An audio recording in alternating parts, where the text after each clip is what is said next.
Ma'asyiral muslimin yang dimuliakan Allah Subhanahu wa taala. Bicara tentang ayat kursi, artinya kita bicara tentang satu ayat dalam Al-Quran yang paling istimewa. Kalau cerita surat, maka surah Al-Fatihah adalah surat yang paling istimewa dari seluruh surat-surat dalam Al-Quran. Tapi kalau cerita ayat, maka tidak ada ayat yang lebih istimewa melebihi ayat kursi. Walaupun terjadi khilaf para ulama, apakah ada satu ayat yang lebih mulia dibandingkan ayat yang lainnya, ataukah semua ayat itu sama saja? Karena semuanya juga adalah kalam Allah dan firman Allah.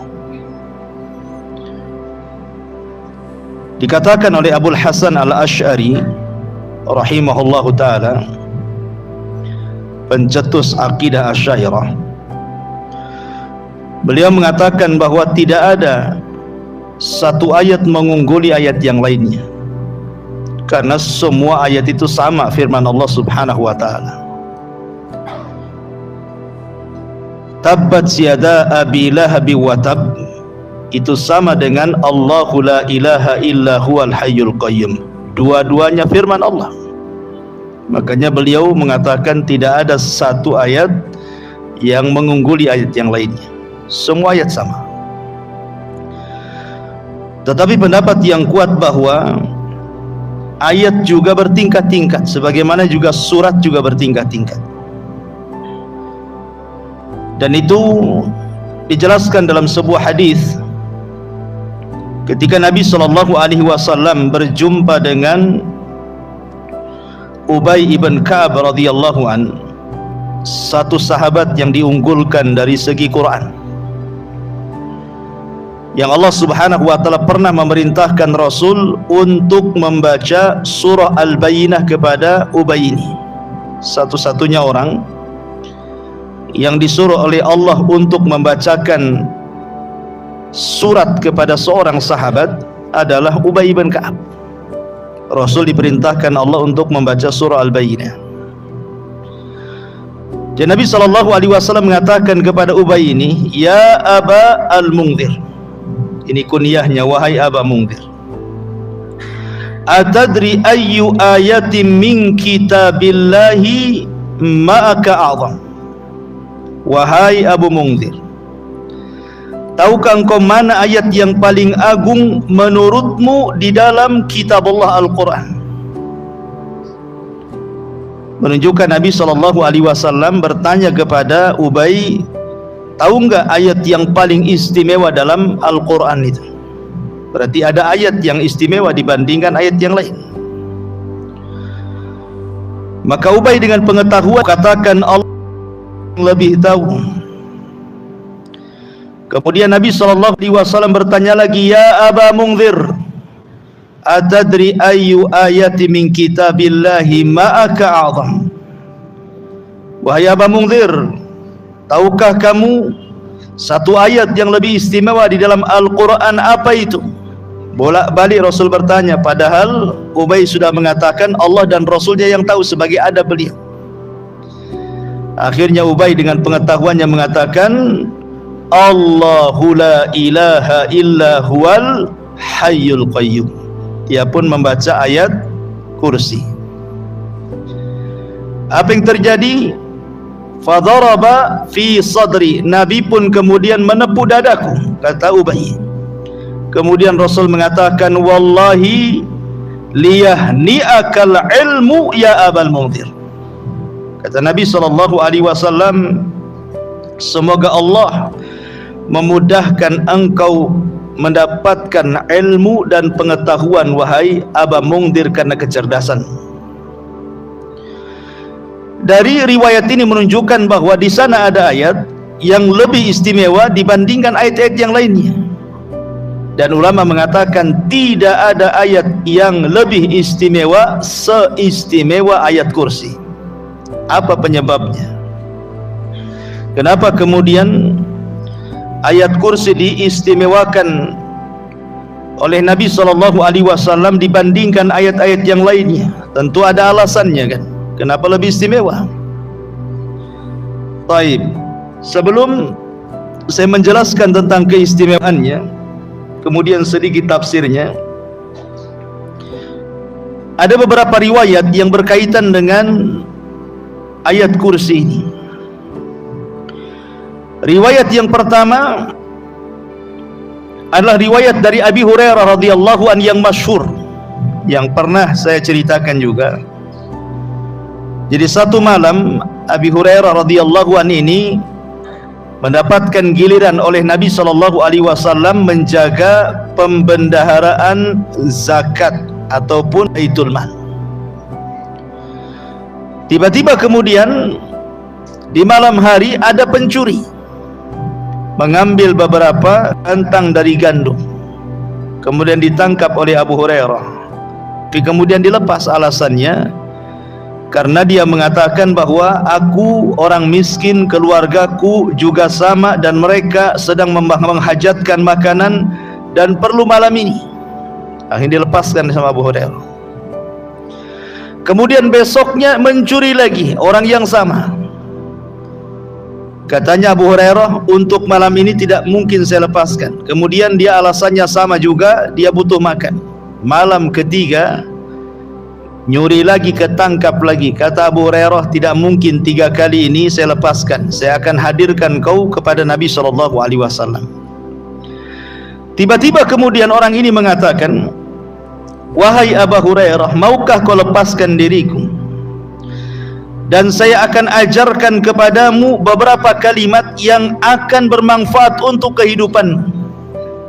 Kata Abu Hurairah, apa itu? Maka pencuri ini mengatakan, ya Aba Hurairah, idza awaita ila firashika faqra ayatul kursi. Wahai Abu Hurairah, kalau engkau menuju pembaringanmu, maksudnya hendak tidur, bacalah ayat kursi, Allahu la ilaha illa huwal hayyul qayyum, sampai selesai. Fa innaka lan yazala alaika minallahi hafidhun wala yaqrabuka syaitanun hatta tusbih. Dan engkau akan senantiasa dijaga selama tidurmu sampai waktu pagi, dan tidak ada satupun syaitan yang berani mendekatimu. Akhirnya kemudian Abu Hurairah melepaslah pencuri ini, dilepaskan sama dia. Kemudian esok harinya Nabi SAW sudah tahu. Kata Nabi SAW, ya Abu Hurairah, ma fa'ala asirukal barihah. Hei Abu Hurairah, kenapa kau lepaskan pencuri semalam itu? Apa yang kau lakukan dengan dia?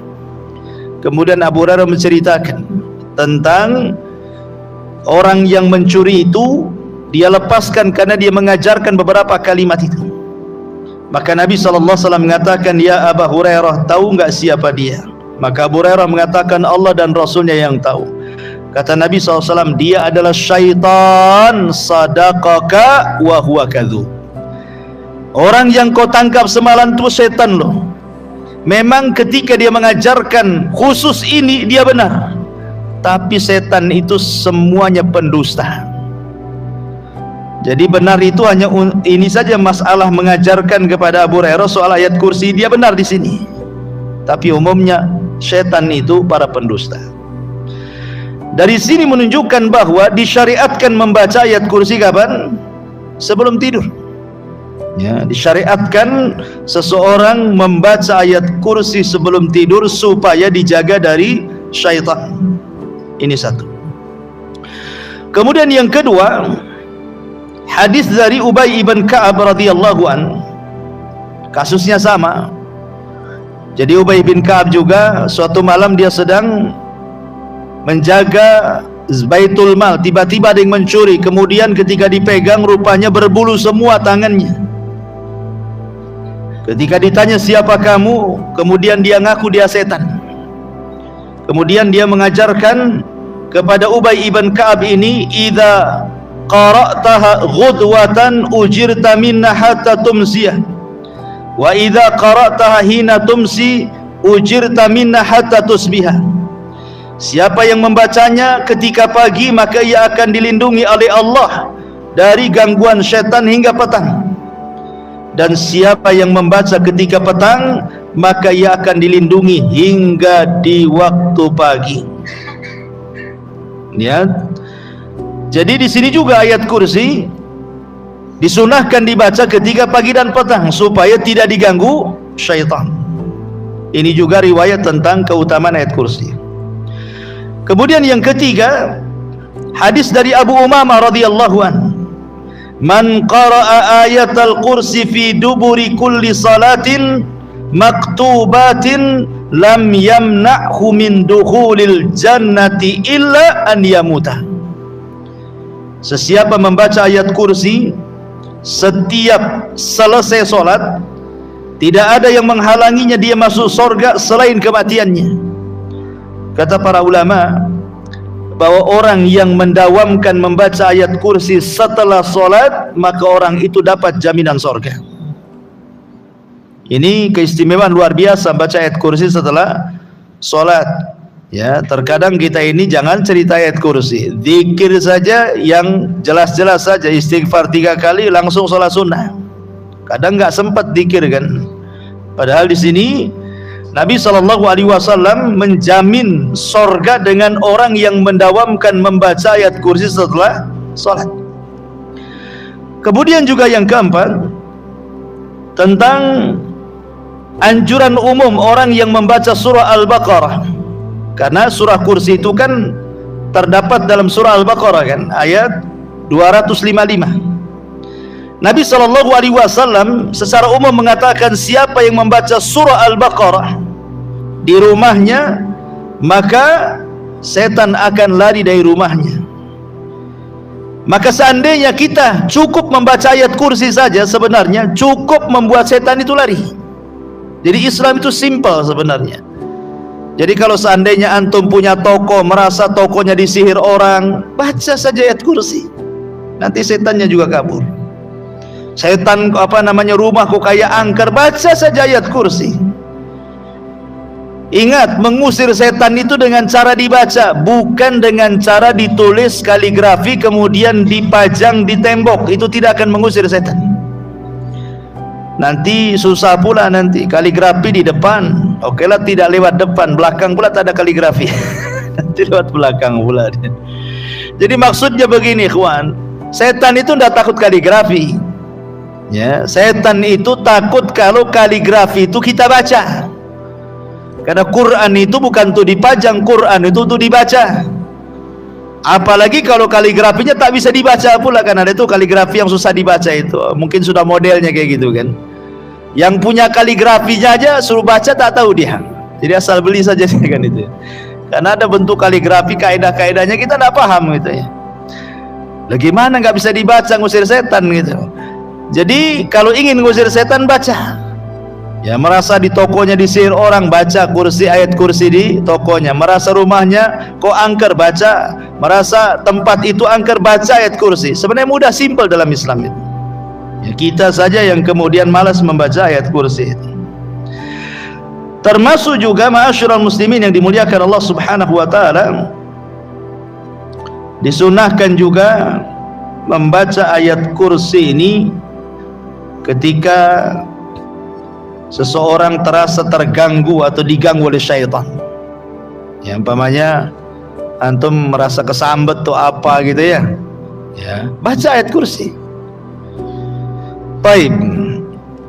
Ini sedikit dari keistimewaan ayat kursi.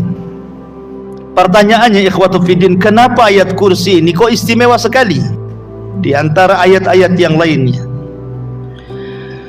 Yang pertama, karena memang nas hadis sendiri yang tadi sudah saya bacakan, hadis tentang Ubay ibn Ka'ab, Rasul yang mengatakan seperti itu. Ketika bertanya kepada Ubay, tahukah engkau wahai Ubay ayat yang paling istimewa dalam Al-Quran? Kemudian Ubay menjawab ayat kursi dan Rasul membenarkannya. Ini satu. Kemudian yang kedua, keutamaan ayat kursi ini disebutkan karena dalam ayat kursi ini terkandung banyak makna yang tidak ada pada ayat-ayat yang lainnya. Seperti saya contohkan tadi, tabbat yada abi lahab wa tab, celakalah kedua tangan Abi Lahab dan celaka. Itu juga Quran juga kan, satu ayat tuh. Tabbat yada abi lahab wa tab, itu satu ayat. Kemudian Allahu la ilaha illa huwal hayyul qayyum, itu juga ayat juga. Tapi kalau kita mau bedah tuh makna tabbat yada abi lahab wa tab dengan Allahu la ilaha illa huwal hayyul qayyum, maka Allahu la ilaha illa huwal hayyul qayyum itu tidak ada batas. Kalau kita mau menjelaskan mungkin perlu berhari-hari, perlu berjilid-jilid itu makna la ilaha illallah, tauhid itu. Makanya karena banyak terkandung makna yang tidak ada pada ayat yang lain, makanya kemudian ayat kursi ini diistimewakan dibandingkan ayat-ayat yang lain. Itu dari segi kandungan makna. Dari segi orang yang membacanya, orang yang mentadaburinya, orang yang memikirkannya, itu pun lebih istimewa dibandingkan ayat-ayat yang lainnya. Kemudian yang ketiga, hebatnya ayat kursi ini menurut Imam Nawawi rahimahullahu ta'ala, Allah subhanahu wa ta'ala menyebutkan tentang usulu asma'illah, masdar daripada nama Allah subhanahu wa ta'ala, di mana seluruh nama-nama Allah itu kembali kepada satu nama ini. Apa itu? Allah. Allah mulai dengan kalimat Allah, Allahu la ilaha illa huwal hayyul qayyum. Semua nama Allah itu kembali kepada Allah. Makanya kalimat tauhid itu la ilaha illallahu, tidak boleh dibaca la ilaha illa ar-rahman, la ilaha illa al-azizu, la ilaha illa al-ghafur, tidak boleh. Kenapa? Karena kalimat ar-rahman bisa saja maknanya bukan Allah. Seperti orang-orang musyrik jahiliyah, mereka mengatakan kepada si nabi palsu Musailamah al-Kadzdzab itu disebut Rahmanul Yamamah, katanya. Rahmannya Yamamah, katanya. Negeri Yamamah. Atau Al-Aziz bisa saja bukan Allah. Seperti Allah mengatakan wa mra'atu al-aziz, wa mra'atul aziz. Ya, seorang laki-laki yang memungut Nabi Yusuf itu namanya Al-Aziz. Kemudian diletakkan di istananya, itu Aziz namanya. Tetapi ketika kita katakan Allah, tidak mungkin berpaling kecuali hanya Dia saja. Dan Allah subhanahu wa ta'ala sebutkan 17 kali dalam ayat kursi itu, ya, di mana seluruh kata ganti itu kembali kepada Allah. Allah, la ilaha illa huwa lagi. Kemudian al-hayyu, al-qayyum, ya'khuduhu, hu di situ ya. Itu dhamir itu. Kemudian lahu ma fis samawati wa ma fil ardh. Man dzalladzi yashfa'. Di sini terkandung huwa, huwa kembali kepada Allah. Indahu lagi, illa biidnihi, hi lagi di situ. Dan begitu seterusnya. Ya.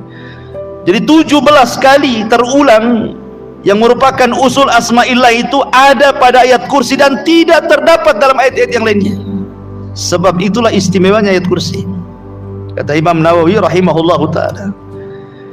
Kemudian juga dalam ayat kursi ini terkandung antara tasbih wa takdis, tasbih dan takdis. Ibadah para malaikat itu disebutkan di dalam Al-Quran surah Al-Baqarah, wa nahnu nusabbihu bihamdika wa nuqaddisulah. Kan begitu ibadah malaikat itu. Wa nahnu nusabbih, dan kami bertasbih. Kemudian nuqaddis, dan kami mentakdis. Apa sih bedanya tasbih dengan takdis? Kalau tasbih itu membersihkan zatnya dari sifat-sifat yang tidak layak disematkan kepada Allah.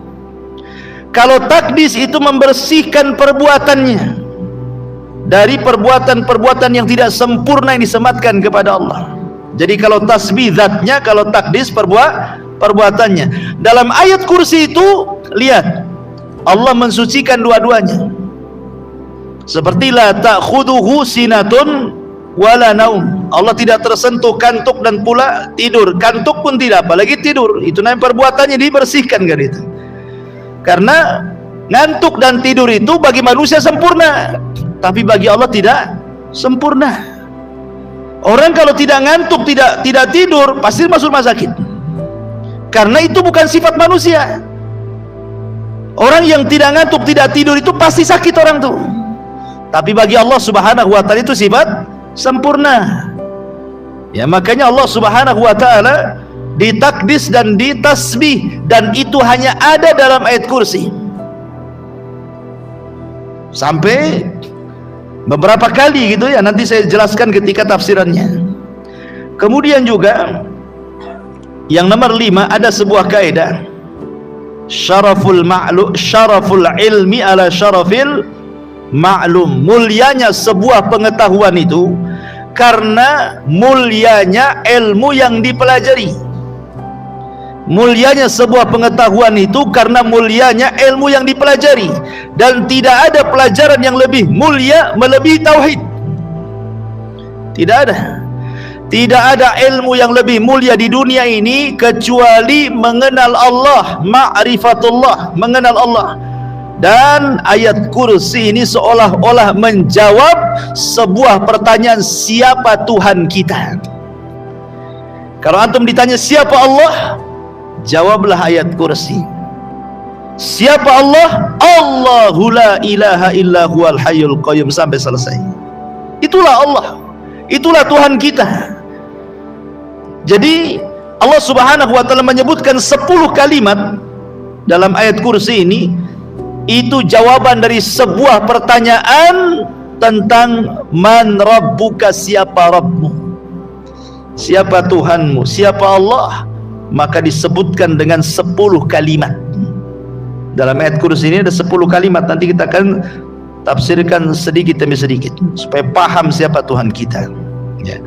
Ma'asyiral muslimin yang dimuliakan Allah Subhanahu wa taala, intinya bahwa dari 5 perkara inilah kita tahu bahwa ayat kursi itu ayat yang sangat istimewa dibandingkan ayat-ayat yang lainnya. Adapun keutamaan, bukan hanya yang disebutkan banyak, seperti orang yang mendawamkan membaca surah ayat kursi ini akan dimudahkan rezekinya, ya. Kemudian juga orang yang suka membaca ayat kursi itu dalam satu hari bisa berkali-kali, berarti orang itu betul-betul akan beriman kepada qadar dan qadar Allah, dan dia akan merasa dimudahkan kehidupannya. Kemudian juga orang yang membaca ayat kursi itu maka akan dihindarkan dari setiap mara bahaya. Dan orang yang membaca ayat kursi itu akan diberikan kesabaran dan bisa menghadapi semua musibah. Dan begitu seterusnya, bahkan bisa mengobati penyakit badan dan penyakit hati. Itu dari segi faedah ruhiyahnya. Taib, kita akan masuk sedikit pada tafsir singkatnya. Ma'asyiral muslimin yang dimuliakan Allah Subhanahu wa taala. Di sini Allah Subhanahu wa taala menghabarkan dirinya dengan 10 habar. Allah la ilaha illahu, ini satu. Allah al-hayyul qayyum. Allah la ta'khudhuhu sinatun wala naum. Allah lahu ma fis samawati wa ma fil ard. Allah man dzal ladzi yashfa'u indahu illa bi idzni. Allah ya'lamu ma baina aydihim wa ma khalfahum. Allah wa la yuhituna bi syai'in min ilmihi illa bima syaa. Allah wasi'a kursiyyuhu samawati wal ard. Allah wala ya'udhuhu hifdhuhuma. Allah wa huwal aliyyul azim. Wa huwal aliyyul azim. Di sini Allah Subhanahu wa taala menghabarkan siapa dirinya dengan 10 habar. Yang pertama, Allah. Siapa Allah? Allah adalah la ilaha illahu. Dia tidak ada ilah sesembahan yang berhak disembah kecuali Dia. Ini yang pertama. Kalimat Allah Subhanahu wa ta'ala, kalau kita bicara tentang nama-nama Allah ya, nama-nama Allah terbagi 3. Ada yang disebut dengan Ismu Al-Jalalah, ada yang disebut dengan Ismu Al-Jamalah, ada yang disebut dengan Ismu Al-Kamalah. Jadi Ismu Al-Jalalah, Ismu Al-Jamalah, Ismu Al-Kamalah. Apa itu? Kalau kita belajar asma dan sifat, nama-nama dan sifat bagi Allah Subhanahu wa ta'ala, kan ada buku tuh namanya buku tentang Asmaul Husna. Jadi Al-Jalalah itu maksudnya bicara soal nama Allah yang memiliki keagungan yang tidak dimiliki kecuali hanya Allah Subhanahu wa ta'ala saja, dan melahirkan khauf bagi kita, perasaan takut. Ini yang pertama. Yang kedua, Al-Jamalah, nama Allah yang memiliki kelembutan, sehingga melahirkan kepada kita sebuah harapan. Kemudian yang ketiga, Al-Kamalah, nama Allah yang memiliki kesempurnaan, supaya kita yakin bahwa Allah lah tempat bergantung semua kebutuhan dan hajat manusia kepadanya. Disebut Al-Jalalah, Jalalah itu artinya sebuah keagungan dan kemuliaan, kebesaran yang melahirkan perasaan takut kepada kita. Seperti Al-Mutakabbir, Allah itu zat yang maha sombong. Sombong ini sifat Allah. Kemudian Al-Muntakim, Allah itu zat yang maha mengirim siksaannya kepada siapapun sesuai kehendaknya. Al-Khaliq, dia yang menciptakan, tidak ada manusia selain dia yang menciptakan. Allah, dialah zat satu-satunya yang disembah. Itu disebut Jalalah namanya. Beda dengan yang kedua, Jamalah, kelembutan, Rahim. Allah itu maha pengasih, maha penyayang, Latif, maha lembut. Itu namanya Jamalah, ya. Apa bedanya? Kalau kita berhadapan dengan nama Allah yang sifatnya Jalalah, maka kita harus bermuamalah dengan sifat ini dengan cara kebalikannya. Ketika kita katakan Allah Al-Khaliq, maka kita katakan kita ini makhluk. Ketika Allah itu Mutakabbir, kita katakan kita harus mutawadi. Allah sombong, berarti kita harus rendah diri. Allah pencipta, berarti kita makhluk. Jadi bermuamalah dengan kebalikan sifatnya. Jangan Allah sombong, antum pula sombong, kurang ajar itu namanya. Ya. Allah sombong, kita harus tawadu. Siapa kita di hadapan Allah? Sombong itu adalah ridanya Allah. Beda dengan yang kedua, sifat Jamalah, kita harus menirunya. Allah Rahim, berarti kita juga harus Rahim.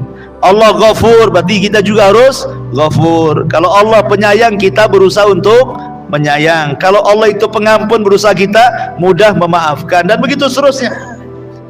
Lihat sifat itu masuk ke mana gitulah, sifat Jamalah atau sifat Jalalah. Allah itu sifat Jalalah. Allah itu artinya ma'bud, yang disembah.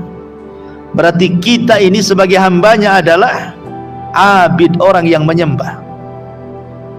Jangan seperti Fir'aun mengatakan ana rabbukumul a'la, saya Rabb kalian yang lebih tinggi, sembah saya, katanya.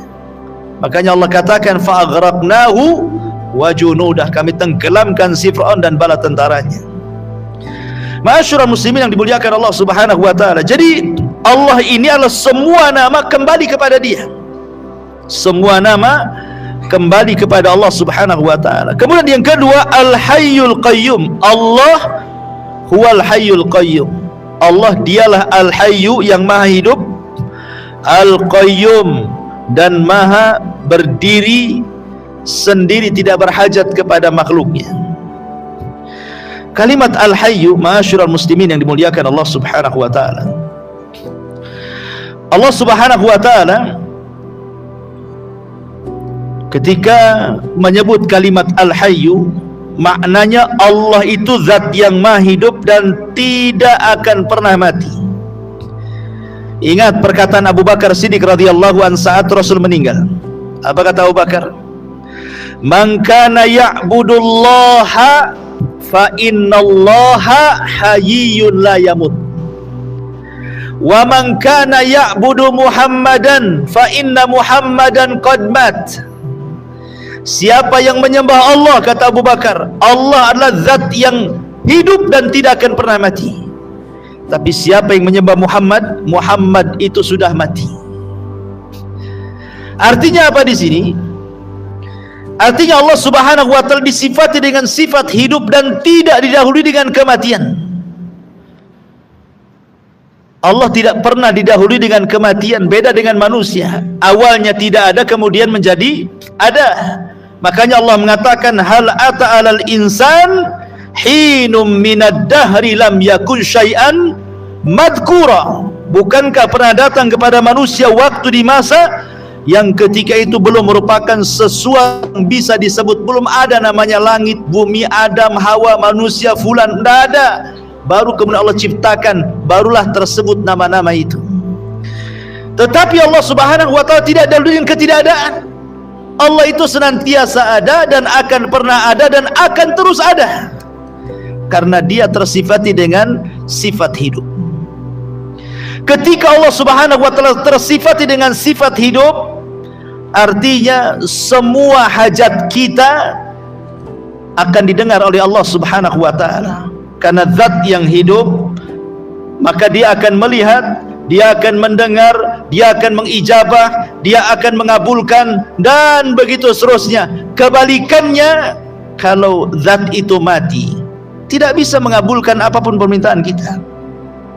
Lihat ketika Ibrahim menghancurkan patung-patung Namrud, kemudian palunya diletakkan di patung yang paling besar. Kemudian Namrud mengatakan, a anta fa'alta hadza bi alihatina ya Ibrahim. Hai Ibrahim, kau yang melakukan menghancur-hancurkan patung-patung ini ya, katanya. Kata Ibrahim, tidak.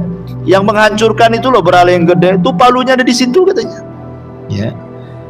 Coba saja tanya, in kanu yantiqun, kalau mereka bicara, katanya. Tanya saja kalau mereka bicara. Ibrahim ingin mengatakan dengan kalimat, jika mereka bicara, katakan ini loh patung mati. Jangan lagi diajak bicara, bicara pun tidak bisa. Macam mana kalian akan berdoa kepada zat yang mati, tidak bisa bicara, tidak bisa mendengar, tidak bisa melihat, bahkan dia juga tidak bisa menjaga dirinya. Jadi berhala-berhala yang disembah kepada selain Allah, mereka adalah berhala-berhala mati. Tidak mungkin kita meminta ke sesuatu yang mati.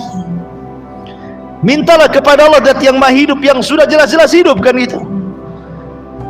Ini disebut dengan Al-Hayyu. Kemudian yang kedua, Al-Qayyum.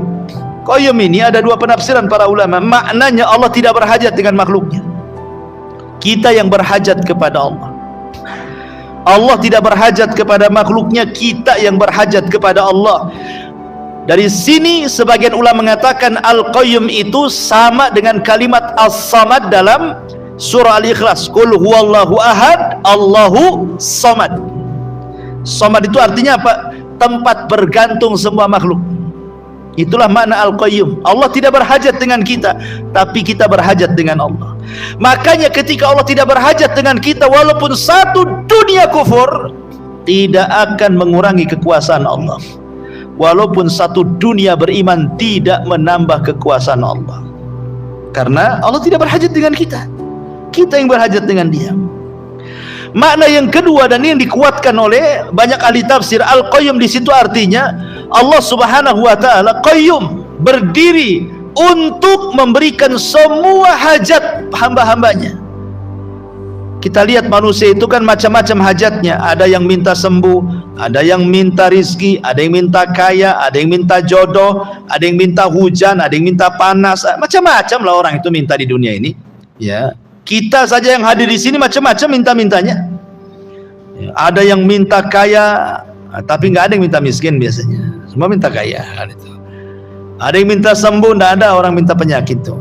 Artinya kalaulah seluruh manusia meminta, disebutkan hajat-hajatnya, maka Allah Subhanahu wa taala akan memberikan semua hajat mereka. Seperti apa? Seperti seseorang menyelupkan tangannya ke lautan, kemudian diangkat kemudian neteslah di ujung jari, setetes itulah Allah berikan kepada seluruh hajat manusia itu. Sementara kekayaan Allah itu lautannya tuh. Jadi Allah Subhanahu wa ta'ala ghani, yang diberikan kepada makhluk itu hanya setetes. Dari setetes ini ada yang menjadi kaya, ada yang jadi sultan, ada yang jadi menteri, ada yang jadi presiden, ada yang jadi profesor, macam-macam. Yang satu tetes ini, gimana dengan lautan Allah Subhanahu wa ta'ala itu? Makanya heran kalau para ulama dulu melihat kita ini, seolah-olah kita ini mengejar yang satu tetes tapi meninggalkan yang lautan. Jadi para ulama dulu itu kalau memandang kita, mungkin kalau mereka hidup hari ini, mungkin mereka memandang kita itu seolah-olah kita mengejar yang setetes dan meninggalkan yang lautan. Ya, ibaratnya mungkin antum lempar satu butir gula ke 1000 semut, pasti rebutan tuh.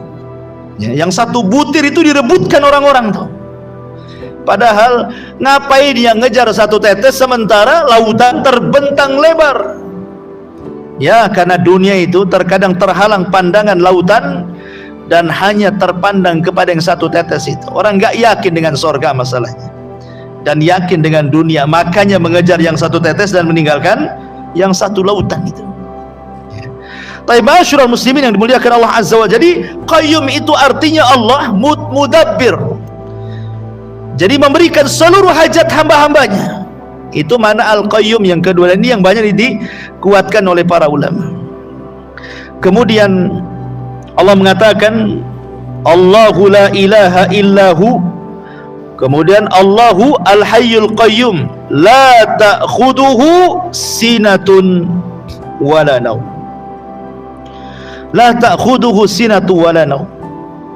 Allah tidak pernah tersentuh kantuk apalagi tidur.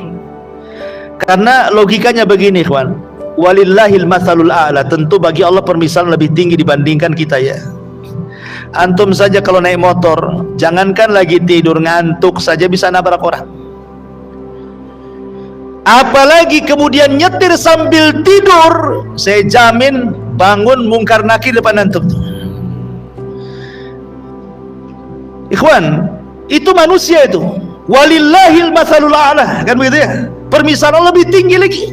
Makanya ada sebuah kisah Israiliyat, walaupun kisah ini baik dilemahkan para ulama, tapi kita ambil ibrahnya. Nabi Musa alaihi salatu wassalam, karena disebutkan oleh Imam Ibnu Katsir di dalam tafsirnya juga, ketika mentafsirkan la ta'khudhuhu sinatu wala naum, tapi beliau menjelaskan bahwa hadis ini mungkar. Jadi Nabi Musa alaihi salatu wassalam pernah bertanya kepada para malaikat, hal yanamullah, apakah Allah tidur? Kata Nabi Musa ini. Maka Allah Subhanahu wa ta'ala mewahyukan kepada para malaikat untuk membawa 2 piring bejana. Kemudian Musa disuruh berdiri dan diletakkan 2 piring bejana di kedua telapak tangannya sambil berdiri seperti ini. Pegang wahai Musa. Jadi ini 1 piring di tangan kanan, 1 piring di tangan kiri, kemudian diisi air 2 bejana tersebut. Musa tidak paham untuk apa. Kata malaikat, sudah pegang saja sambil berdiri. Sampai kapan? Sudah pegang saja sambil berdiri. Jadi Musa itu begini saja lama ngantuk akhirnya dia. Ketika ngantuk, jatuh pula yang sebelah kanan, perang. Oh, beta terbangun lagi. Dia masih bertahan satunya lagi, ngantuk lagi, jatuh lagi, perang. Dua-duanya akhirnya jatuh kemudian pecah. Kata malaikat, ya Musa, kalau Allah tersentuh ngantuk apalagi tidur, seperti itulah alam semesta, seperti 2 bejana yang ada di tanganmu tuh. Ya. Kalau seandainya Allah tidur, sudah tabrakan tuh bulan, bumi, bintang, galaksi di langit, itu sudah kiamat tuh. Kalau sampai Allah tersentuh ngantuk dan tidur, kiamat di dunia ini. Siapa yang mengkontrolnya? Yang mengontrolnya tidur. Ya. Masyarul muslimin, lihat orang nahkoda kapal saja kadang-kadang dia nabrak-nabrakan gitu ya. Mobil saja kalau ngantuk ketabrak-tabrak gitu. Itu logisnya seperti itu. Jadi mustahil Allah itu tersentuh tidur dan apalagi tersentuh ngantuk, apalagi tidur. Karena dua sifat ini adalah sifat yang kurang bagi Allah, tapi sempurna bagi manusia. Manusia ini kadang-kadang gak sempat ngantuk, tidur pun ada. Ya, tengok bantal guling gak sempat ngantuk, langsung tidur dia. Ya, ada tuh orang kayak gitu tuh. Ya, tapi umumnya ngantuk dulu baru tidur, dan itu sempurna bagi manusia. Kalau manusia ngantuk tidur sempurna, memang ada manusia. Justru kalau anda tidak ngantuk, tidak tidur, pasti ke rumah sakit minta obat tidur, karena tidak sempurna sifat itu. Tapi bagi Allah subhanahu wa ta'ala, tidak ngantuk dan tidak tidur adalah sebuah kesempurnaan untuk menjaga keamanan alam semesta ini. Baik, ma'asyiral muslimin yang dimuliakan Allah subhanahu wa ta'ala, Allah mengatakan lahu ma fis samawati wa ma fil ardh. Yang keempat, Allah menghabarkan dirinya. Siapa Allah? Maka Allah katakan lahu ma fis samawati wa ma fil ardh. Kepunyaan Allah lah yang ada di langit dan yang ada di bumi. Tidak ada satupun makhluk dari sesembahan-sesembahan yang disembah manusia memiliki sedikit pun dari kekuasaan Allah, walaupun sebiji ari sekalipun. Makanya Allah subhanahu wa ta'ala mengatakan ayusyrikuna ma la yakhluqu syai'an wa hum yukhlaqun wa la yastati'una lahum nasra wa la anfusahum yansurun. Apakah mereka mempersekutukan Allah dengan berhala-berhala yang tidak dapat menciptakan satu apapun, bahkan mereka tercipta. Bahkan Allah mengatakan innal ladzina tad'una min dunillahi lan yakhluqu dubabah. Orang sesembahan yang kau sembah selain Allah itu menciptakan lalat saja tidak sanggup, apalagi menciptakan langit dan bumi. Semut lalat saja tidak bisa. Sesuatu yang tidak bisa menciptakan layak disembah, tidak layak. Sesuatu yang menciptakan langit dan bumi layak disembah, ya layak disembah, karena dia yang menciptakan langit dan bumi, sudah layak kita sembah dia.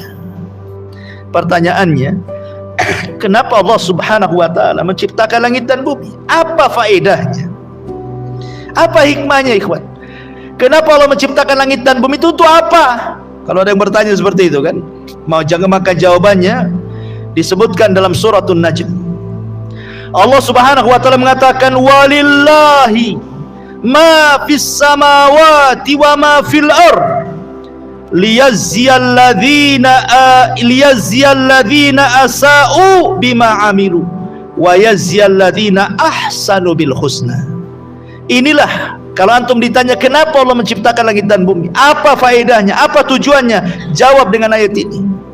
Allah katakan walillahi ma fis samawati wa ma fil ardh. Milik Allah lah semua yang ada di langit dan semua yang ada di bumi. Untuk apa? Liyazziyal ladzina asa'u bima amilu. Agar Allah membalas orang-orang yang melakukan kejahatan dengan kejahatan yang mereka lakukan, dan membalas orang-orang yang berbuat kebaikan dengan kebaikan yang mereka lakukan. Jadi tujuan Allah menciptakan langit dan bumi itu untuk manusia, menguji manusia.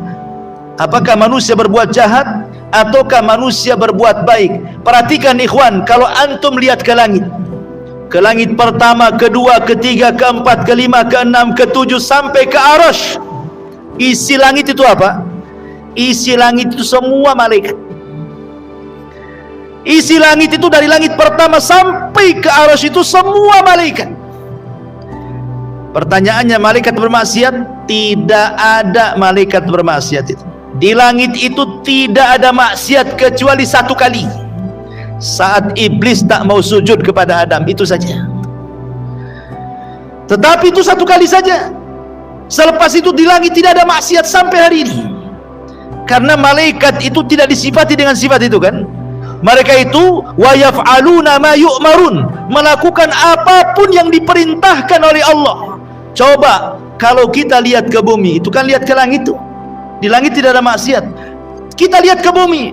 Bumi ini macam-macam, ada syiriknya, ada bid'ahnya, ada maksiatnya, macam-macam. Ada yang kedukun, ada yang durhaka kepada orang tua, berdusta, ghibah, namimah, macam-macam di bumi ini maksiat. Terbalik ya. Kalau di langit ibadah semua, di bumi ini macam-macam maksiat ada. Macam-macam maksiat di bumi ini. Ya, karena manusia tidak seperti malaikat. Manusia tidak seperti malaikat. Makanya manusia itu kalau mereka kemudian bisa menahan diri untuk tidak bermaksiat, lebih mulia dibandingkan malaikat. Tapi kalau mereka tidak bisa menahan diri, masuk pula ke dalam maksiat, lebih hina dibandingkan binatang ternak. Itulah manusia. Dari sini ikhwatu fiddin, maka mintalah kepada Allah Subhanahu wa taala supaya kita bisa melakukan amal kebaikan dan supaya bisa menjauhkan dari amal keburukan. Dan di sini ada kaedah, Allah itu ditaati karena izinnya dan Allah dimaksiati karena pengetahuannya. Yuta'u bi'idnih wa yu'sa illa bi'ilmih, katanya ulama. Maksudnya gimana? Allah ditaati bi'idnih karena izinnya, wa yu'sa illa bi'ilmih, dan Allah dimaksiati kecuali karena pengetahuan Allah. Ini sebuah kaidah nih ya. Allah ditaati karena izinnya, Allah dimaksiati karena pengetahuannya. Maksudnya begini ikhwan, kalau anda sholat, zakat, puasa, haji, birrul walidain, berzikir, baca Quran, oh ibadah antum lakukan, antum jamin ibadah antum diterima? Tidak ada jaminan ibadah kita diterima. Walaupun antum tidak maksiat dari lahir sampai mati, tidak ada jaminan amal antum diterima Allah, kecuali kalau Allah mengizinkan menerima amalan kita. Ingat ya, karena Allah itu ditaati berdasarkan izinnya. Walaupun antum sesoleh apapun, belum tentu diterima kalau Allah tidak izinkan. Tapi kalau Allah izinkan, satu rakaat solat diterima sudah cukup bagi kita. Makanya kata Abu Darda radhiyallahu anhu, kalau aku tahu, katanya, satu sujudku diterima oleh Allah, satu saja seumur hidupku, satu sujudku aku tahu diterima Allah, cukup bagiku, katanya. Kenapa? Karena Allah mengatakan innama yataqabbalullahu minal muttaqin, karena Allah menerima dari hamba-hamba Allah yang bertakwa. Kalau aku tahu sujudku satu kali terima, berarti aku tahu aku termasuk orang takwa, dan hanya orang takwa yang masuk surga. Masalahnya kan kita tidak tahu apakah amalan kita diterima atau tidak. Ketika tidak tahu, kita pun tak tahu kita takwa ataupun tidak, itu masalahnya. Makanya kita hanya berharap semua ibadah kita diizinkan Allah. Kemudian penggalan kalimat yang kedua, wa yu'sa illa bi'ilmi, dan tidaklah Allah dimaksiati kecuali dengan pengetahuannya. Kalau maksiat itu tidak perlu izin dari Allah. Bukan berarti kalau umpamanya antum maksiat belum tentu masuk neraka. Sudah jelas masuk neraka, gitu maksudnya. Tanpa izin-izin dulu. Ya Rabb, saya sudah berzina, masuk neraka enggak nih? Enggak perlu, langsung masuk neraka. Kalau maksiat itu tidak ada izin-izinan, karena Allah sudah tahu. Kenapa sudah tahu? Pertanyaannya, ketika antum maksiat, antum tahu nggak? Tahu. Masa antum tidak tahu antum maksiat? Antum berzina, antum minum khamr, antum maling, antum sendiri tahu sedang maksiat. Allah, ingat, syafaat itu ada dua macam. Ada syafaat di bumi, ada syafaat di akhirat. Ada syafaat di dunia, ada syafaat di akhirat. Dan syafaat di dunia ini maksudnya adalah ibadah yang kita lakukan. Ibadah itu ada dua, ada adlun, ada syaf'un. Adlun, syaf'un. Adlun itu ibadah wajib, syaf'un itu ibadah sunnah. Salat 5 waktu adlun, puasa Ramadan adlun, zakat wajib adlun, kemudian haji adlun, itu disebut adlun. Kemudian ada syafaat, syaf'un. Nah, itulah sholat rawatib, sedekah, umroh, dan begitu seterusnya. Kalau amalan-amalan wajib kita ingin diterima, maka lakukan yang sunnah. Kalau amalan wajib kita ingin diterima, maka lakukan amalan-amalan yang sunnah. Karena sunnah ini disebut syaf'un, syafaat. Syaf'un itu artinya syafaat. Perantara diterima ibadah wajib itu dengan melaksanakan ibadah sunnah, gitu maksudnya. Makanya ada adlun, ada syaf'un. Kalau ingin diterima sholat 5 waktunya, maka jangan lupa juga sunnah-sunnahnya. Kalau ingin diterima puasa Ramadannya, jangan pula dengan lupakan puasa-puasa sunnahnya. Kalau ingin diterima haji, jangan pula umrohnya lupa. Kalau ingin diterima zakatnya, jangan pula sedekahnya lupa. Begitu maksudnya. Karena ibadah sunnah itu disebut syaf'un. Dialah syafaat, jembatan diterima ibadahnya yang wajib itu. Tetapi walaupun demikian, baik wajib ataupun sunnah tetap tidak akan diterima kecuali setelah ada izin Allah. Ini satu. Yang kedua, ada syafaat di akhirat. Syafaat di akhirat ma'ruf. Dan syafaat Nabi SAW itu dua. Ada di masa hidupnya, ada setelah kematiannya. Kalau di masa hidupnya boleh kita meminta syafaat seperti Anas bin Malik datang kepada Rasulullah masa hidup tuh. Rasul, berikan aku syafaat di hari kiamat, kata Anas. Rasul masih hidup. Kata Rasul, baik Anas, karena engkau sudah banyak berbuat baik kepadaku, kuberikan syafaatku kepadamu. Kata Anas bin Malik radhiyallahu an, di mana aku akan dapati syafaat pada hari kiamat wahai Rasul? Kata Rasul, temui aku di telagaku. Kata Anas, kalau aku tidak mendapatimu di telagamu wahai Rasul, temui aku di titian Siratal Mustaqim. Kata Anas, kalau aku tidak dapati kau di Siratal Mustaqim, temui di tempat penimbangan amal, karena aku tidak mungkin lepas dari 3 tempat ini, kata Nabi. Anas minta syafaat, Rasul masih hidup. Gak apa-apa, karena Rasul masih hidup. Tapi masalahnya Rasul sudah meninggal, sehingga ketentuan syafaat cuma satu di akhirat, ya. Dan yang bisa mendapatkan syafaat Rasul di akhirat itu adalah orang-orang yang banyak beribadah di dunia. Bukan orang yang datang ke kuburan Nabi atau ke kuburan orang-orang saleh, bukan. Perbanyak sholat, perbanyak puasa, perbanyak sedekah, perbanyak amal soleh, cintai, dapat syafaat. Maka Nabi SAW nanti pada hari kiamat dia akan datang kepada Allah Subhanahu wa ta'ala. Setelah manusia datang ke Adam tak bisa, Nuh tak bisa, Musa, Ibrahim, Isa tak bisa. Rasul yang menghadap Allah, kemudian sujud lama sekali. Kemudian Allah mengatakan, irfa ra'saka ya Muhammad, angkat kepalamu wahai Muhammad. Apa kata Allah? Sal tu'ta, qul tusma, ishfa tushaffa. Katakan kau didengar, minta kau diberi, mintalah syafaat, ku beri kau syafaat. Dari sini menunjukkan Nabi saja tidak bisa memberikan syafaat kecuali setelah dapat izin Allah. Makanya dari sini, man dzalladzi yashfa'u indahu illa biidznih, kecuali dengan izin Allah. Tidak ada yang bisa beri syafaat kecuali dengan izin Allah Subhanahu wa ta'ala.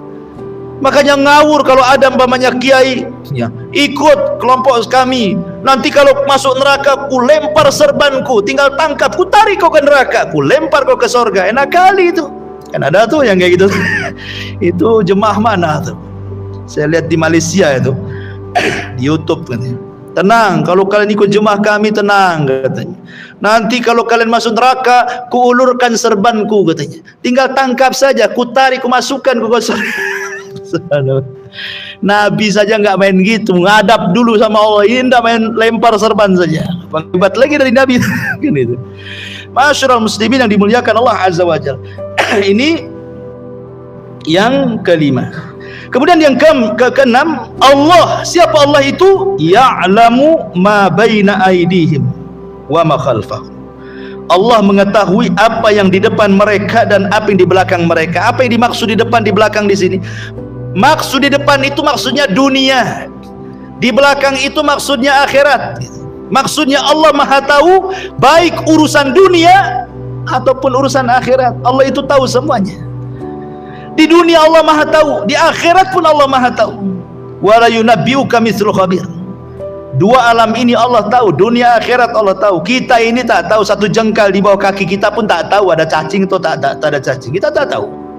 Kita ini terbatas pengetahuannya, penglihatan kita aja terbatas. Sampai mana antum bisa melihat? Pendengaran kita terbatas, sampai di mana antum mendengar? Ada jarak tertentu atau tidak bisa mendengar? Ya.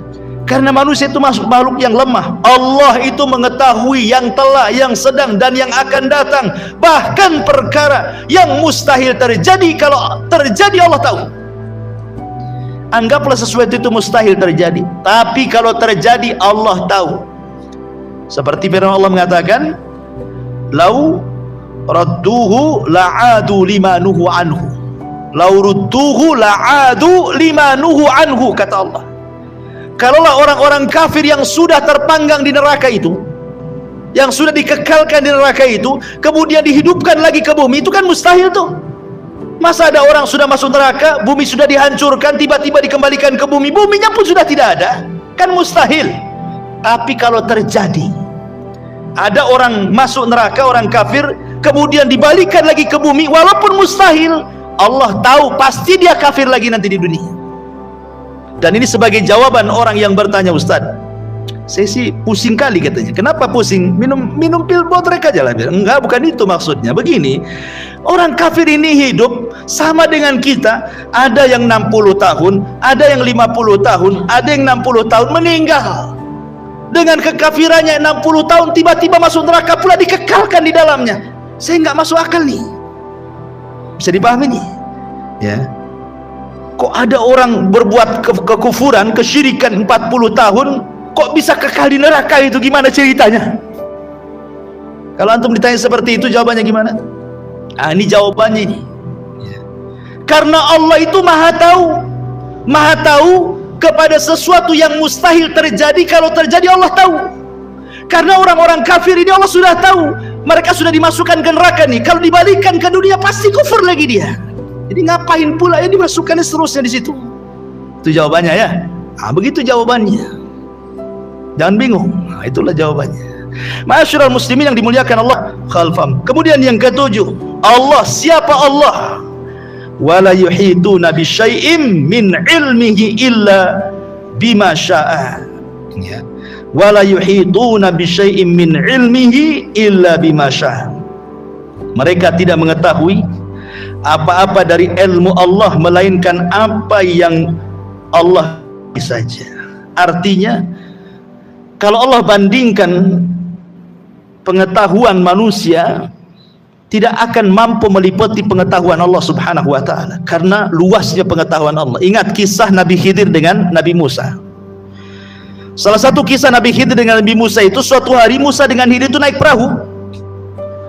Tiba-tiba kemudian ada burung nuki dari langit, kemudian ngambil dengan paruhnya air seteguk, kemudian naik lagi ke langit. Kemudian Khidir mengatakan kepada Musa, ya Musa, tidaklah pengetahuanku dan pengetahuanmu kalau digabung, kata Nabi Khidir, itu tidak lebih daripada tegukan burung itu dari air lautan. Sementara pengetahuan Allah seluas lautan ini, katanya. Padahal mereka dua-duanya Nabi, tapi pengetahuan keduanya itu ibarat satu tegukan saja. Itulah pengetahuanku dan pengetahuan kamu. Ya, karena Allah mengatakan, wa ma utitu min ilmin illa qalila. Tidaklah kami diberikan ilmu kecuali sedikit. Yang sedikit inilah yang kemudian jadi profesor, jadi penemu, jadi orang cerdas dari macam-macam. Padahal sedikit itu yang Allah keluarkan, yang Allah kasihkan di bumi. Bagaimana kita bisa meliputi ilmu Allah subhanahu wa ta'ala? Allah lah yang meliputi dengan ilmunya kita semuanya. Itulah Allah. Makanya tidak ada satupun yang bergerak kecuali Allah tahu. Mau di langit, mau di bumi, mau di gelap, mau di terang, bahkan daun-daun yang jatuh saja Allah tahu berapa jumlahnya, berapa yang jatuh, kapan jatuhnya, hari apa, malam apa, bulan apa, tahun apa, Allah tahu semuanya. Karena pengetahuan Allah itu meliputi semua makhluknya. Belum lagi bukan hanya ilmunya saja, Allah kirim lagi utusan-utusannya. Allah kasih malaikat menjaga kiri kanan kita, depan belakang kita. Walaupun kita orang kafir sekalipun, tetap Allah kirim malaikat yang menjaga kita. Buktinya apa? Buktinya kalau antum tidur di teras, tidak ada rombongan semut masuk ke telinga antum kan? Padahal kalau semut dendam sama antum ketika antum semprot baygon, kemudian mati separuh penduduknya, dia dendam tuh, saat antum tidur dia bisa kita masuknya ke telinganya tuh. Kurang aja dia sudah membunuh teman-teman kita kan. Ada ceritanya semut bogeng masuk ke telinga antum? Nggak ada ceritanya. Kenapa? Karena dijaga malaikat ketika tidur itu. Wa inna alaikum lahafidhin. Kan semut bisa saja bogengnya kan, tapi tidak terjadi. ia adalah 1-2 yang kemasukan semut telinganya, tapi umumnya nggak akan terjadi itu. Kenapa? Karena dijaga malaikat. Atas perintah siapa? Allah yang perintahkan, wa inna alaikum lahafidhin kiraman katibin, dan begitu seterusnya. Kemudian Allah mengatakan yang ke-8, Allah, tahukah siapa Allah? Allah wasi'a kursiyuhus samawati wal ardh. Allah, dialah yang kursinya meliputi langit dan bumi. Bicara tentang kursi, makanya ayat ini disebut ayat kursi. Apa sih kursi di sini? Ayat kursi. Apa sih kursi di sini? Kalau kursi ma'ruf lah, antum di rumah banyak kursi. Ya kan, di ruang tamu mesti ada kursi semua. Apakah kursi itu maksudnya kursi-kursi yang antum pahami di situ? Ada sebagian para ulama mentafsirkan maksud daripada makna kursi itu apa. Yang pertama, ada yang mengatakan kursi itu artinya ilmu Allah. Jadi ayat kursi itu artinya ayat yang bicara tentang pengetahuan dan ilmu Allah yang meliputi semua makhluknya. Jadi kursi itu artinya ilmu yang Allah miliki. Yang pertama. Yang kedua, maksudnya kursi adalah arash. Jadi maksudnya kursi arash itu sendiri, makhluk yang paling besar gitu ya. Jadi kursi dengan arash itu sama saja. Ini juga penafsiran yang kedua. Penafsiran yang ketiga, maksudnya kursi adalah qudrah, kemampuan. Jadi ayat kursi itu ayat yang bicara tentang kemampuan Allah, qudrah iradahnya Allah. Ada juga yang mengatakan yang dimaksud kursi adalah gambaran kebesaran Allah, gambaran kebesaran Allah subhanahu wa ta'ala. Tetapi pendapat Imam Ibnu Katsir rahimahullahu ta'ala mengatakan bahwa kursi itu adalah maudi'u qadamai Rabbi, tempat berpijaknya kedua telapak kaki Allah. Kalau seandainya tempat berpijaknya saja sebesar itu, sebagaimana Rasul mengatakan, kalau seandainya bumi ini dibandingkan dengan 7 lapis langit, itu ibarat Anda jalan-jalan ke padang pasir, kemudian copot cincin, letakkanlah cincin itu di padang pasir. Kata Rasul, bumi itu cincinnya, padang pasir itu langitnya. Kalau seandainya langit dan bumi dijadikan satu, dibandingkan besarnya dengan kursi, jalan-jalanlah Anda ke padang pasir, letakkan cincin di tengah padang pasir, maka langit dan bumi itu cincinnya, kursi itu padang pasirnya. Kalau seandainya kursinya antum gabung, langitnya antum gabung, buminya antum gabung, dibandingkan dengan arasy Allah, sama juga. Jalan-jalanlah ke padang pasir, lepas cincin, letakkan di padang pasir, kursinya, langitnya, buminya, itulah cincinnya, padang pasir itu arasy-nya. Pertanyaannya, bagaimana dengan zat yang menciptakannya? Allahu Akbar, Allah lebih besar dibandingkan makhluknya. Karena tempat berpijaknya saja ibarat padang pasir, dibandingkan cincin yang itu ibarat langit dan bumi. Makanya wajar kalau orang baca ayat kursi itu, makhluk yang sangat besar, setan lari. Saking agungnya kursi Allah subhanahu wa ta'ala itu. Itulah makna wasi'a kursiyuhus samawati wal ardh, dan kursinya Allah meliputi langit dan bumi. Kemudian yang nomor 9, siapa Allah? Maka Allah subhanahu wa ta'ala katakan di sini, wasi'a kursiyuhus samawati wal ardh, siapa Allah? Wala ya'udhuhu hifdhuhuma, wala ya'udhuhu hifdhuhuma. Apa artinya wala ya'udhuhu hifdhuhuma? Wala ya'udhuhu hifdhuhuma artinya Allah tidak pernah merasa berat memelihara langit dan bumi. Allah ketika semua makhluk berhajat kepada Dia, Allah tidak berat.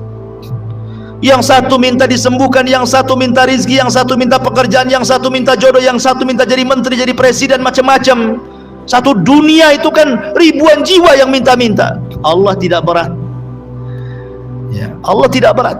Mengatur yang satu dihujani, yang satu dikeringkan, yang satu tsunami, yang satu gempa, Allah tidak berat. Allah tidak akan merasa berat. Lain dengan kita. Ya, baru kita aja ngelembur gitu ya. Di PT itu yang tadinya kerja dari jam 5 sampai jam 6 ditambah pula sampai jam 10. Malamnya langsung ke toko jamu. Minta diurut. Udah lemes gitu ini, berat. Besok lagi enggak mau lah, enggak mau. Berat saya. Itu makhluk. Ya. Ketika banyak dipikul itu macam-macam berat dia. Itulah makhluk Allah, enggak ada yang berat. Bagi dia ringan semuanya. Karena semua makhluk adalah ciptaan dia. Dan yang terakhir Allah mengatakan, siapa Allah? Wa huwal aliyyul azim. Dialah zat yang maha tinggi lagi besar. Kita ini kecil, Allah itu besar. Kita rendah, Allah itu tinggi. Subhana rabbiyal a'la. Subhana rabbiyal a'la.